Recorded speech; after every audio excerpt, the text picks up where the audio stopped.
Mister Arjun Prasad, కావేరిని కలవడానికి try చేస్తున్నావా?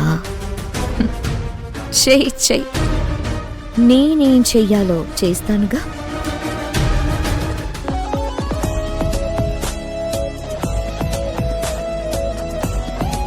Hi sir, good morning sir. Good morning good morning.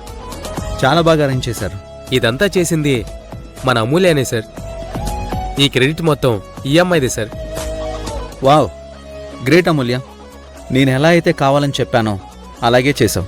Thank you so much. Sir, office అంతా అందంగా decorate చేయించారో ఏంటి sir special? ఏంటండి మర్చిపోయారా? ఈ రోజుకి మన ఆఫీస్ ఓపెన్ చేసి 10 years పూర్తయ్యాయి. వావ్, అంటే మన ఆఫీస్ యానివర్సరీనా? Super sir, super. Congratulation sir. Thank you. Sir, మన ఆఫీస్ యానివర్సరీ డేట్ ఇది కాదు కదా సార్? మీరేంటి ఈరోజు అంటున్నారు? ఈరోజు కావేరి ఆఫీస్కి రాబోతుందని మీతో చెప్పలేను కదా, అందుకే ఇలా యానివర్సరీ పేరు చెప్పాను. యాక్చువల్లీ ఈ ఆఫీస్లో వర్క్ మొదలుపెట్టి ఈ రోజుటికి 10 years కంప్లీట్ అయ్యాయి. అందుకే ఈ సెలబ్రేషన్స్. Okay, ready sir. ఎలాగైతేనే ఈరోజు సెలబ్రేట్ చేసుకోబోతున్నాం, అది కదా సార్ హ్యాపీనెస్.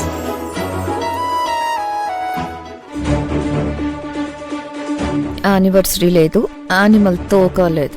అర్జున్ ప్రసాద్, ఈ డ్రామాలన్నీ నీ పెళ్ళాన్ని ఇంప్రెస్ చేయడానికేగా. నువ్వేం ప్లాన్ చేసినావు దాన్ని నీకు దక్కనివ్వను. నీ ప్రేమ కథలో ఆ ప్రియ చిచ్చు పెట్టగలిగింది గాని మిమ్మల్ని ఒకటి కాకుండా ఆపలేకపోయింది. కానీ యమజ అలా కాదు, మిమ్మల్ని పర్మనెంట్గా దూరం అయ్యేలా చేస్తుంది. నేను వేసే ప్రతి ఎత్తు ఆకాశం నుంచి నెత్తిన పడే పిడుగులా మీ బంధాన్ని భస్మం చేయడానికి అని గుర్తుంచుకోండి. ఓకే. ఇంకా మిగతా అరేంజ్మెంట్స్ ఏమన్నా ఉంటే అవి కూడా కంప్లీట్ చేయండి. Okay sir. Okay sir.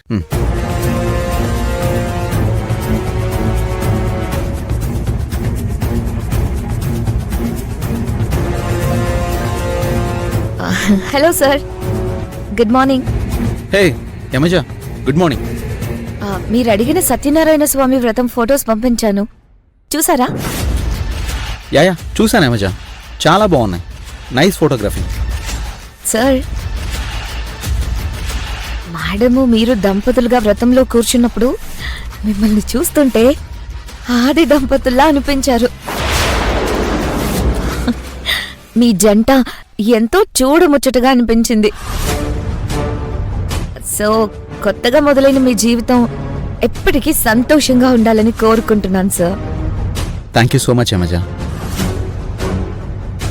ఈ ఫొటోస్కి సంబంధించిన మ్యాటర్ నాతో చెప్తే చెప్పావు కానీ ఇంకెవరితోనూ డిస్కస్ చేయకు.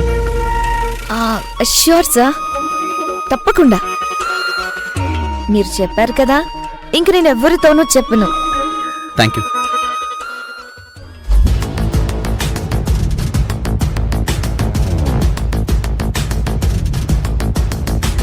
మీరు ఆది దంపతులు కాదు, ఎప్పటికీ కలవని దంపతులు.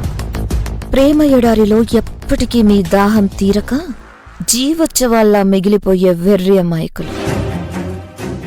మా అమ్మా నాన్నల బ్రతుకుని బలి తీసుకున్న మిమ్మల్ని ఎప్పటికీ వదలను. టైం కోసం చూస్తున్నాను, కరెక్ట్ టైమింగ్లో దెబ్బతీస్తా.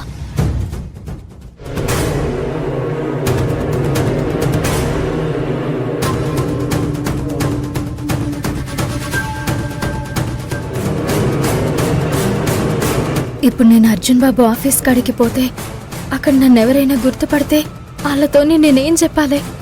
నేను ఆడ ఆఫీసులో జాబ్ చేసినట్టు స్నేహకి తెలిసిపోతుంది. అంటే నేను ఆఫీసులో అడుగు పెట్టకూడదు. ఎట్లా? స్నేహకి ఆడ నేను పని చేశా అని తెలిస్తే శివబాబకు కూడా గా నిజం తెలిసిపోతుంది. గాడ తెలవనియద్దు. శివగారి మీద నా ప్రేమ గురించి వాళ్ళ ఇంట్లో తెలిసిపోతుందని ఎంతో భయపడ్డాను.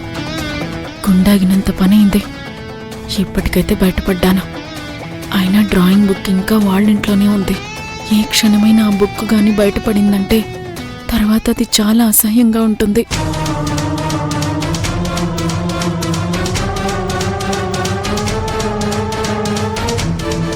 అసలు నాలో ఉన్న ఈ భయం ఎంతవరకు కరెక్ట్?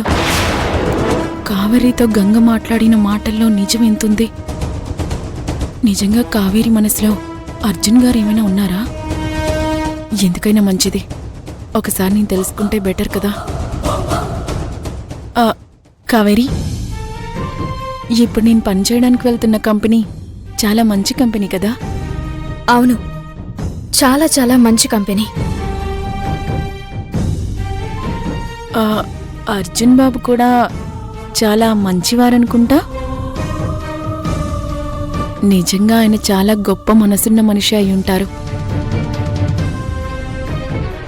లేకపోతే చిన్న మాట సాయం చేయడానికే ఎంతగానో ఆలోచించే ఈ రోజుల్లో పెద్దగా నేను తనకు తెలియకపోయినా కేవలం నా కుటుంబం కష్టాన్ని చూసి మీ మీద గౌరవంతో నాకు వాళ్ళ కంపెనీలో ఉద్యోగం ఇచ్చారు.